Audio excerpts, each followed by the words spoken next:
Hello, Alexa Corrales here. Here's my ID. And today I'm going to give you an insight on how to successfully conduct business in Sweden. Before, we need some general info though. Population is around 10.42 million people. It's generally located in Northern Europe on the Scandinavian peninsula. They generally speak Swedish. Its GDP is $637.4 billion. This is partially due to its trade surplus and openness to trade. The local currency is the Swedish krona, and it is a member of the European Union. Though today it's seen as a role model of an economy, it hasn't always been that way. Between the 1980s and 1990s, there was less stabilization with low growth, high inflation rates. Currency was repeatedly devalued. There was a financial crisis. Rate of unemployment increased rapidly, and it was burdened with debt. In order to help stabilize the economy, it began to pursue reforms, and since 1995 has been able to further minimize their debt to GDP difference ratio. Swedes typically prioritize punctuality and expect others to do so as well. Arrangements are typically made prior to the meetup at least 2 weeks. Agendas are something that are typically common there, and they'll lay out everything that will be addressed at said meeting from beginning till end. They're usually sent out prior to the meeting. Time management is something that's consistently valued in Sweden, especially in the business environment. Overtime is not seen as a good thing. In fact, it's seen as a lack of time management. Leisure time is something of value for the Swedes. It's typically not recommended to schedule meetings between the months of June, July, or August, nor between February till March. Once a meet date is established, participants are expected to work together to reach an agreement, then later expected to work independently and are to report their progress back to the one in charge, who will then relay to everyone else. It's clear to appoint a leader during the meeting to maintain credibility. And in terms of dress, in the workplace, they're typically allowed to dress casually, but in business meetings, it's encouraged to dress up more conservatively. Men, black suit and tie; women, business suit or blouse with trousers/skirt. What's vital is to dress modestly and not attract too much attention. This is why they typically opt for pastels. They're typically informal, casual people. In business, they have a relaxed behavior and are tolerant people. They have a habit of addressing people by their name, regardless of their standing in the company, their first name. They have a tendency to refrain from expressing their true feelings. They believe it creates a bad impression. They're typically ones to avoid heated arguments and would rather opt to change the topic. Gestures are typically avoided as to not create further confusion, and while the tone of itself in the meeting is informal, it's important to show respect. It's common to exchange business cards and shake hands with everyone in the meeting.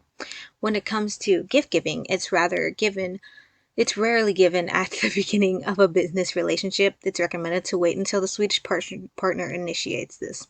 It's alright to give a gift during the closing of a transaction and during holidays. Once a relationship is established, they may offer an invitation to their home. Guests are typically expected to come with a gift for the host, like wine, fine chocolates, or flowers. It's also common to bring candy for kids. Meals are a common way to develop/form a business relationship with a Swedish company. Lunch is a good time to talk and negotiate. Breakfast typically avoided, since they like to spend this time with their family. Dinner is also an acceptable time. It can further your relationship and find out more about your business partners. Typically, it takes place in formal restaurants, so book in advance. Meals, though good for relations, not common kind to sign and reach agreements. Once you are in this place, you best know the guidelines for a proper transaction. They're known for analyzing info, backgrounds, and proposals carefully before consideration, so it's best to make sure your agreements are backed with solid evidence, research, and facts. Written info works best, so you can provide it to them in advance. It can also serve as a memorabilium of understanding between those and proof of a deal established. They're also known for being slow to change their minds, though often already have taken into consideration all parties' positions and come to a compromised, fair agreement for everyone. Anything else would seem unfair. Foreign businesses also struggle to have them change their position on major concessions. Typically, they prefer their own concessions. They have a very egalitarian style of business. Social stratification is not all important to them. The managers are seen more as facilitators and can be seen as a source of guidance rather than a big authority figure. Bosses, though not expected to know all, rather the person carrying out the responsibility is expected to be the one with most knowledge. The difference in pay between employees and bosses is almost minimal.